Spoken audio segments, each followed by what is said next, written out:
Kata Nabi, zammiluni, zammiluni. Mah, tolong selimuti saya, selimuti saya. Perhatikan, Khadijah mengeluarkan kata-katanya. Duhai suamiku sayang, engkau itu orang baik, tidak pernah punya musuh, selalu menyambung silaturahim. Yakinkan pada dirimu, saya selalu mendampingi engkau, selalu bersamamu dalam suka dan duka.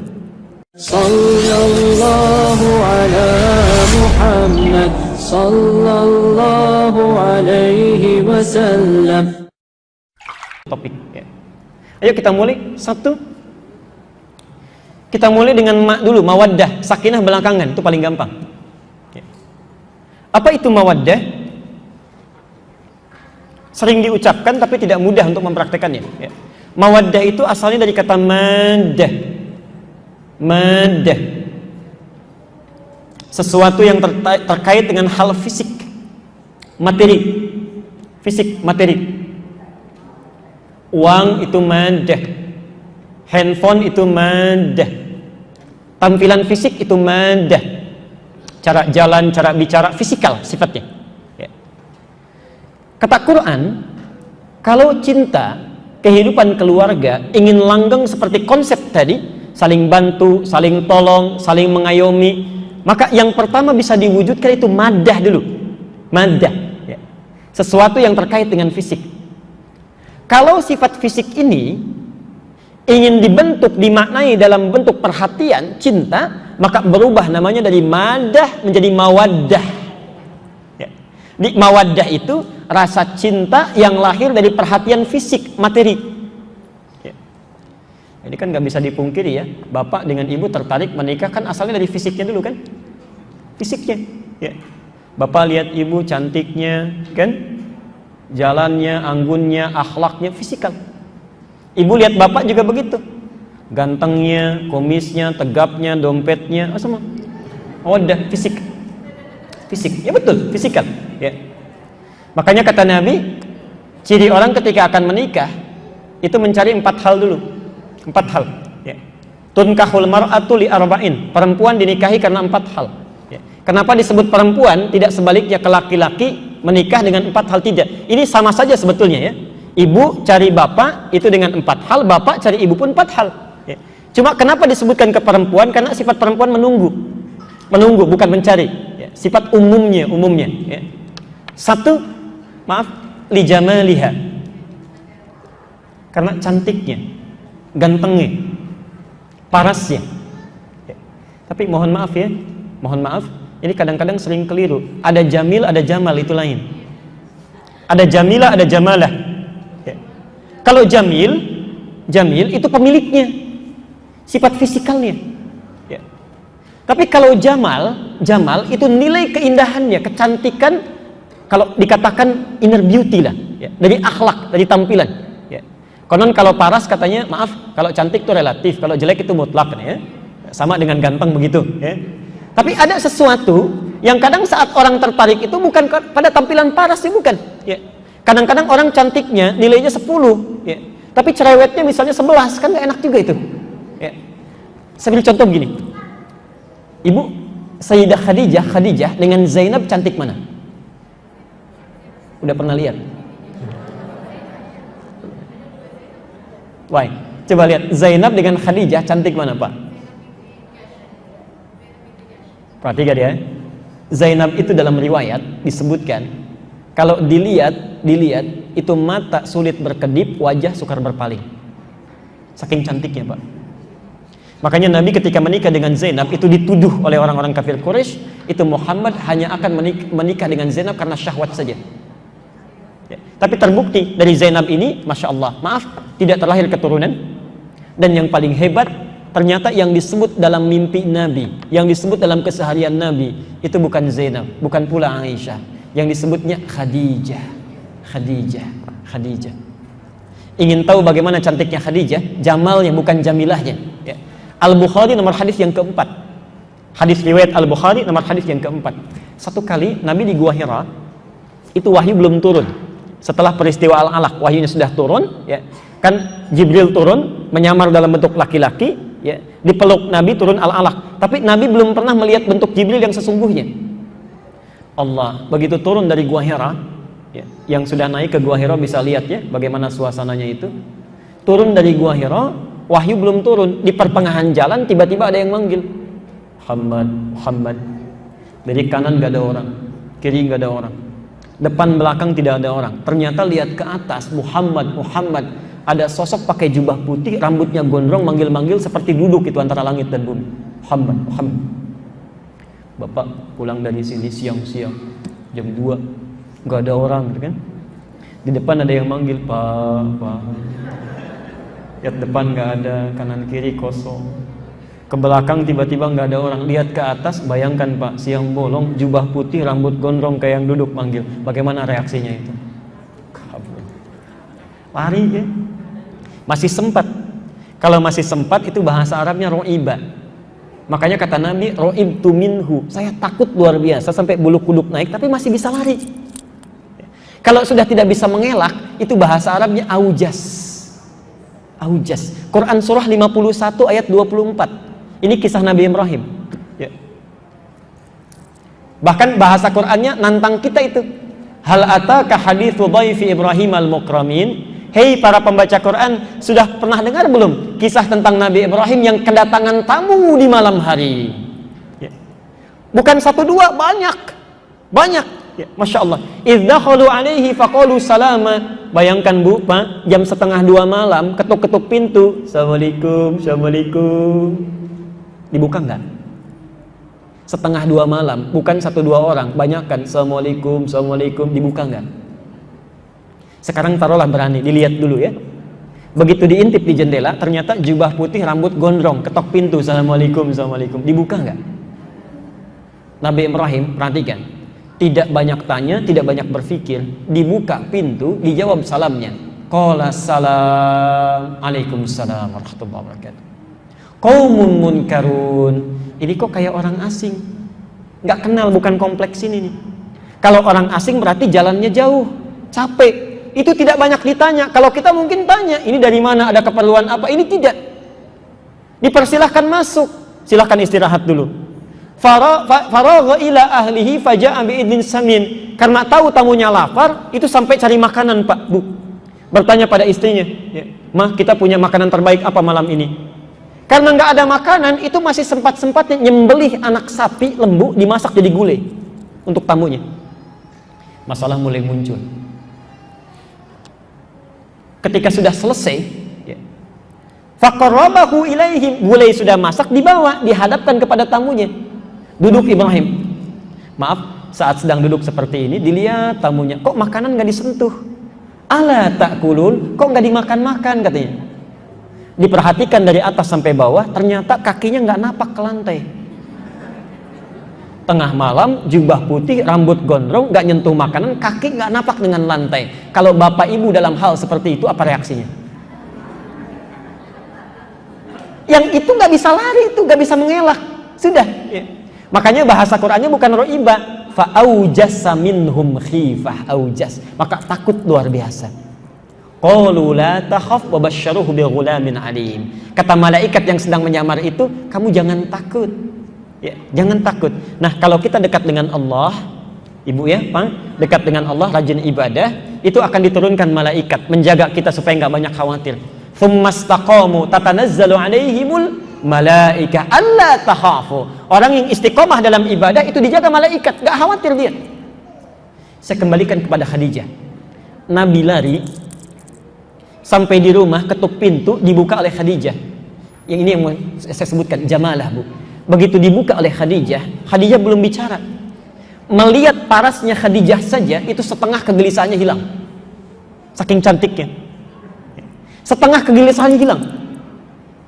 Lalu ditarik oleh Khadijah, dibawa ke kamar. Kata Nabi, zammiluni, zammiluni. Mah, tolong selimuti saya, selimuti saya. Perhatikan, Khadijah mengeluarkan kata-katanya. Duhai suamiku sayang, engkau itu orang baik. Tidak pernah punya musuh. Selalu menyambung silaturahim. Yakinkan pada dirimu, saya selalu mendampingi engkau, selalu bersamamu dalam suka dan duka. Masya Allah. Itu mendengar kata-kata Khadijah, hilang semua kegelisahannya. Turun wahyu, surah Al-Mudaththir. Ya ayyuhal mudaththir kum fa'anzir. Turun wahyu. Poin saya, perhatikan, jamalah yang dimaksudkan dalam hadis ini itu bukan tampilan fisik secara material, tidak. tapi akhlak, kesempurnaan, kebaikan. Ya. Ibu maaf saya tanya dulu sebentar. Istri Nabi ada berapa? Istri Nabi 9 atau 11? 11 atau 12? 12 apa 13? Tuh. Baik. Tolong catat betul ya. Istri Nabi itu diizinkan oleh Allah lebih daripada 4. Karena ternyata setelah ibu keluarkan di Quran, di Sunnah, ternyata seluruh istri Nabi itu mewakili seluruh karakteristik perempuan di muka bumi. Saya ulang ya. Nabi istrinya lebih daripada 4 diizinkan oleh Allah karena ternyata mewakili karakteristik seluruh karakter perempuan yang ada di bumi. Ya. Jadi ibu itu nanti tipikalnya ada yang mirip Khadijah, ada mirip Zainab, ada mirip Aisyah, ada. Istri Nabi itu dari yang paling cemburuan sampai yang paling perhitungan ada, Bu. Sebelum menikah dengan Nabi. Ya. Tapi setelah menikah dengan Nabi, ya Allah, mohon maaf ya, dari yang cemburu dunia jadi cemburu akhirat. Kalau si fulanah itu bisa tahajud, dia tidak, dia akan cemburu. Dari perhitungan dunia pada akhirat. Ya. Tadinya uang belanja, sekarang satu kurma bagaimana bisa menjadi ibadah. Itu jamalah. Ya. Jamalah. Silakan. Jadi tolong dicek ya, Bapak Ibu sekalian, mohon dicek.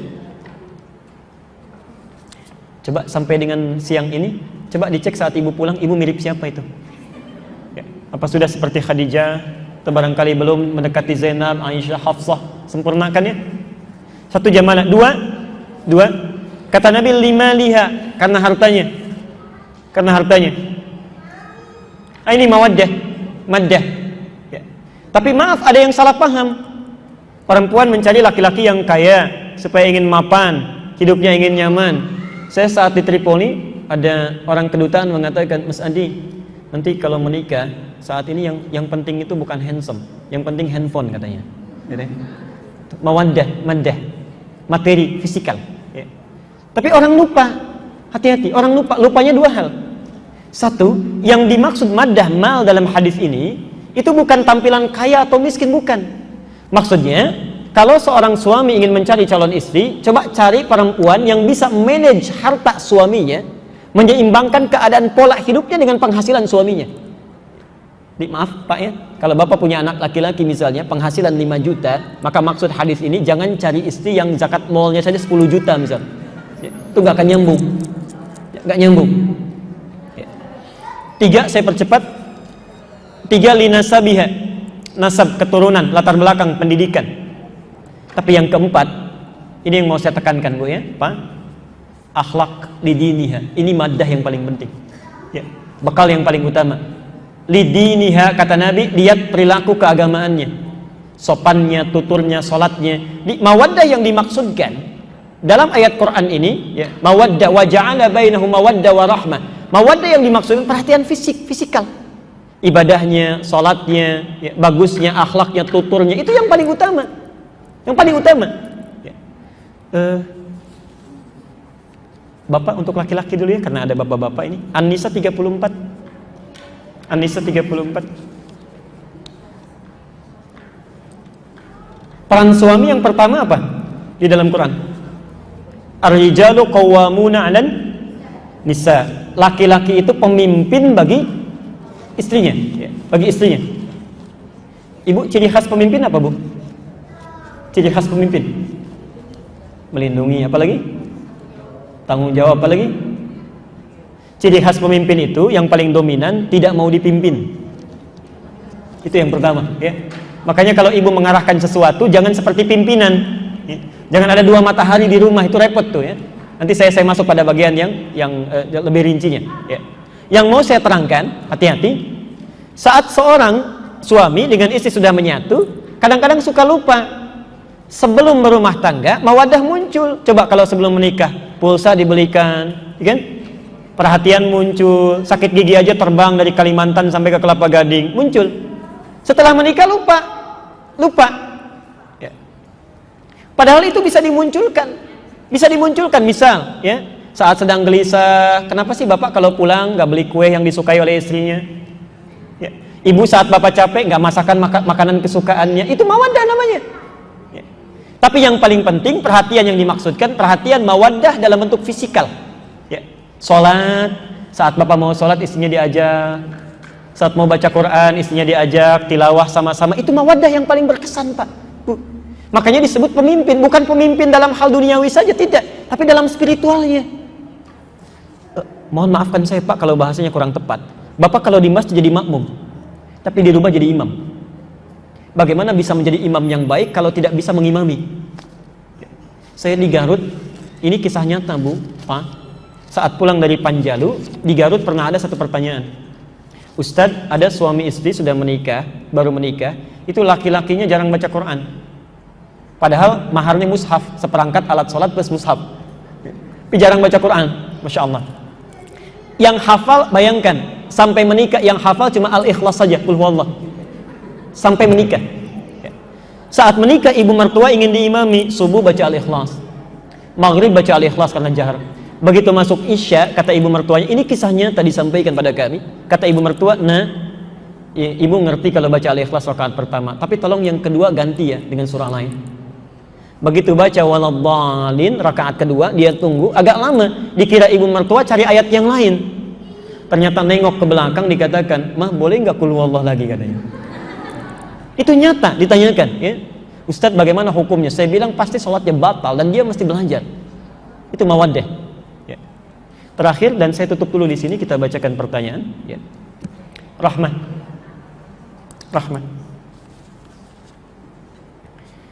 Cinta pertama lahir dari mawaddah, perhatian fisik ya. Tapi mohon maaf, yang tadinya tinggi, tegak, tiba-tiba bisa mulai membungkuk. Yang tadinya kulitnya kencang, halus, tiba-tiba mulai keriput ya. Bahkan mohon maaf, awal-awal ibu, suami mau bekerja kan suka dimasakin ya, 8 jam cari resep, cari menu, dimasak-masak, sudah jadi, kemudian tiba-tiba mohon maaf disampaikan pada suami jadi bekal. Di jalan bapak menemukan orang yang belum makan selama 3 hari. Pak, mohon bantu, bapak kasih nggak makanannya? Istri sudah masak 8 jam tuh sambil cari resep, sudah jadi dikasih pada bapak. Di jalan ada orang 3 hari belum makan, minta, bapak kasih nggak makanannya? Kasih. Jadi mawaddah itu masih bisa dibagi, masih bisa terbagi ya. Bahkan kalau orang cinta pada yang fisik saja, ketika yang fisiknya sudah tidak ada, bisa pindah itu Bu, bisa pindah ya. Seseorang yang modal cintanya cuma mawaddah saja, bapak nikah dengan ibu karena cantiknya, cantik fisik, begitu fisik sudah berkurang itu bisa pindah. Ibu cinta pada bapak karena materi saja, dompetnya, kedudukannya, begitu sudah turun itu bisa berpindah di persoalan. Karena itu yang kedua, ini yang kita akhiri bagian pertamanya, turunlah konsep rahmah. Rahmat, tidak cukup cinta keluarga di rumah tangga dengan mawaddah saja, harus ada rahmat. Apa itu rahmat? Saya percepat. Rahmat itu perhatian yang dalam, perhatian yang dalam. Sudah? Maaf. Perhatian yang dalam, yang lahir dari ketulusan hati. Yang lahir dari ketulusan hati, itu rahmat namanya. Tempatnya, keadaannya disebut dengan rahim. Rahim. Ibu punya rahim, bapak tidak. Kenapa tempat itu disebut dengan rahim? Mohon maaf kalau ungkapannya kurang tepat atau kurang berkenan. Karena di tempat itu ada sosok yang saking disayangnya setulus hati, ibu rela menderita, yang penting dia tenang. Miring kanan susah, kiri sulit, sakit, perlu dipijit-pijit, yang penting dia tenang ya. Makanya kata para sebagian ulama, kenapa bayi itu ketika lahir dia menangis, hikmahnya karena takut tidak merasakan lagi ketentraman saat berada dalam rahim, saking disayangnya itu. Insya Allah. Nah, kalau rumah tangga itu ingin awet, ingin bagus, maka dahulukan oleh suami terlebih dari istri, itu rahmat. Dorong dengan rahmat ya. Bapak mengajak ibu untuk tahajud, jangan cuma karena tanggung jawab saya, dengan rahmat, dengan sayang, tulus. Ibu mengajarkan pada ayah misalnya, dorong supaya mau berjamaah ke masjid, dengan rahmat ya. Itu akan luar biasa, Masya Allah, luar biasa.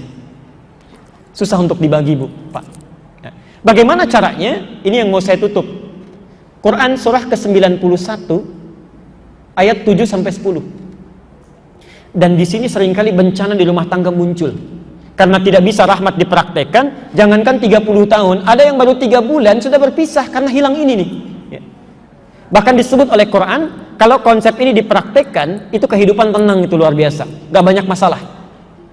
Yuk kita mulai. Wa nafsi wa ma sawwaha fa'alhamaha fujuraha wa taqwaha. Pelan-pelan. Saya mau tulis ya, di sini nggak ada. Di sini nggak ada, saya alihkan ke sini.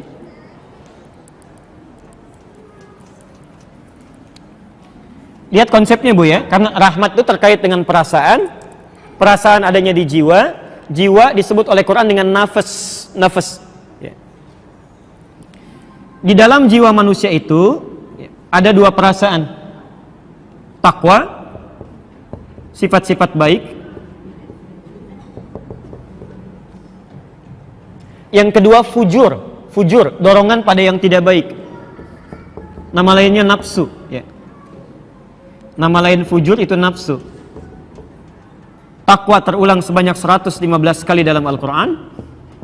Nafsu terulang sebanyak 115 kali dalam Al-Quran. Ini baik, ini lawannya yang tidak baik.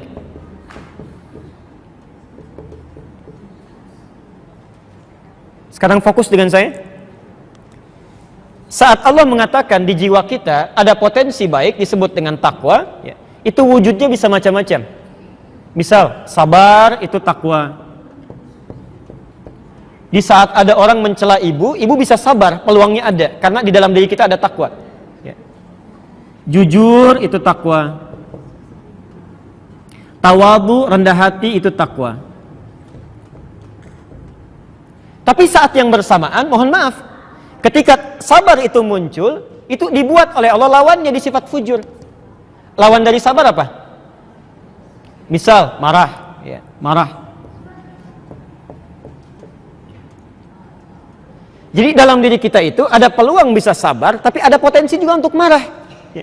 Seseorang mencela kita, ibu bisa milih itu. Ya. Bisa sabar, bisa marah, silahkan. Tapi kalau ibu bisa memilih yang baik, kenapa yang buruk yang muncul? Saat Allah menciptakan jujur, dibuat lawannya. Lawannya dusta, bohong. Saat Allah menciptakan rendah hati, tawadhu, ada lawannya. Apa namanya? Sombong. Sekarang perhatikan, di sini konsepnya. Kita gagal dalam memahami ini, rumah tangga seringkali ada masalah. Lihat konsep Qurannya. Sifat ini yang fujur, yang tidak baik, ternyata diciptakan oleh Allah bukan untuk membuat manusia bermasalah, menjadi tidak baik. Tapi sifat ini diciptakan oleh Allah untuk menjadi katalis kalau dalam ilmu kimia itu, ya. Menjadi katalis, ya. Menjadi pemancing, ya, supaya melatih yang sifat baik-baik ini muncul. Ya. Sifat yang jelek diciptakan, yang kelihatan jelek, bukan ingin menjadikan kita jelek, tapi sebetulnya untuk melatih yang baik-baik ini muncul. Kalau marah tidak diciptakan, bagaimana sabar ketahuan? Kalau dusta tidak dibuat, bagaimana jujur bisa tampak, gak akan kelihatan. Cara paling mudahnya kata Quran, kalau kita mendapati sifat marah itu hadir pada lawan bicara kita, maka pahami, ya, posisikan sifat marah itu untuk melatih yang sabar dari kita supaya muncul. Ya. Cara gampangnya, kalau ada di depan kita marah, yakinkan marah itu dimunculkan supaya sabar saya itu muncul. Ya. Marah dicipta supaya saya sabar. Ya. Di cara cepatnya, kalau ada orang marah, kita cepat sabar. Ya. Jelas ya? Ada orang bohong, kita harus jujur. Jelas sampai sini? Ya. Jadi kalau ini diterapkan dalam rumah tangga, enaknya luar biasa. Contoh, bapak pulang dari kantor, marah. Ya. Marah itu dibuat pada bapak, dititipkan, bukan ingin menjadikan bapak pemarah, bukan. Tapi untuk melatih kesabaran di ibu supaya muncul. Berbahagialah kalau suami sedang marah. Itu artinya sedang dilatih kesabaran. Ya. Ayo sebaliknya, cemberut apa lawannya? Senyum. Bapak kalau lihat ibu sedang cemberut, bapak diminta senyum. Gampang. Mah kenapa ya? Kayaknya kenal, selesai masalah. Ini kadang nggak nyambung. Istri cemberut, suami marah, nggak nyambung. Kenapa kamu begitu? Emang kenapa? Mulai masalah di sini. Oh, teorinya gampang, prakteknya yang tidak mudah ya. Ustadz juga begitu, sama ya, sama. Makanya jarang ada ustadz ceramah bawa istrinya, jarang gitu. Jarang. Oke. Saya mau berkisah, saya nanti bacakan pertanyaannya setelah ini. Ini pernah dipraktekkan oleh satu keluarga. Ini masya Allah, saya sering kisahkan ini dalam setiap sesi fikih rumah tangga. Kami punya kerabat di Karawang. Itu masya Allah, soleh, istrinya soleha, punya anak 3. Menerapkan konsep ini sampai sekarang masih nyaman. Pulang dari kantor, saya persingkat, itu suasana capek, lelah, lapar. Istri biasa begitu pulang nyambut depan rumah, cium tangannya, sudah assalamualaikum. Qadarullah masakan belum siap. Kata suaminya, mah tolong buatkan pengganjal apa saja. Istri ke dapur dibikinkan mie, Bu. Karena saking sibuknya lupa, garam buat sayur masuk ke mie 1 sendok, diputar. Itu nyata, masukkan. Apa rasanya kira-kira? Oke. Yang menarik, kalau sudah jadi mie-nya, dibawa, disampaikan pada suami. Pak, ini buat tahan lapar dulu katanya, ganjal. Suami sudah mulai coba, ya. 1 sendokan yang pertama, saya tanya dulu, kalau bapak dalam posisi suaminya gimana Pak responnya? Bayangannya capek, lapar, lelah, dapat mie asin itu gimana tuh? Mama, wah tuh, udah luar biasa ya. Perhatikan, tadi asin mie-nya kan, asin lawannya apa? Manis. Maka keluarlah ucapan yang sangat manis. Ma, sini sayang. Anak 3 masih panggil sayang. Datang. Saat datang, apa kata suaminya? Lama rasanya nggak makan berdua ya. Sini duduk samping papa. Ibu kalau dibegitukan tuh sama suami gimana rasanya? Belum selesai, ini nyata. Ya, belum selesai. Kata suaminya, sini papa suapin. 3. Masya Allah. Begitu disuapi, begitu disuapi, istrinya sudah tenang-tenang, senyum-senyum, ternyata tahu minyak asin. Bukan tertawa, tapi jatuh bersujud di kaki suaminya, nangis. Apa? Mama nggak sengaja katanya. Tapi suaminya bagus sekali, manis sekali perilakunya. Mama jangan begitu, bangun. Papa kan cuma bilang, lama rasanya nggak makan berdua katanya. Ibu tahu nggak, Pak? Tadinya lapar yang hadir, capek hilang seketika. Gara-gara persoalan mie asin. Hilang laparnya, masak berdua di dapur, cinta tumbuh bersama, sudah. Enak itu, nyaman. Kalau konsep ini diterapkan, yang kecil-kecil nggak akan diperbesar, yang besar jadi kecil. Seringkali kan persoalan muncul karena cara pandang saja, Pak. Ibu mau kondangan, bawa pakaian 2. Pak, mana yang bagus ya? Yang hijau atau yang merah? Nanya pada kita jawab, kayaknya yang hijau deh, Pak. Masa sih kayaknya merah deh? Katanya nanya, kita jawab masih protes juga. Begitu keluar pakai kuning, Pak. Kan luar biasa itu. Ya, kita sudah komentari kan, itu kan persoalan ya. Baik, saya cukupkan dulu untuk materi, saya bacakan dulu ya, sebentar.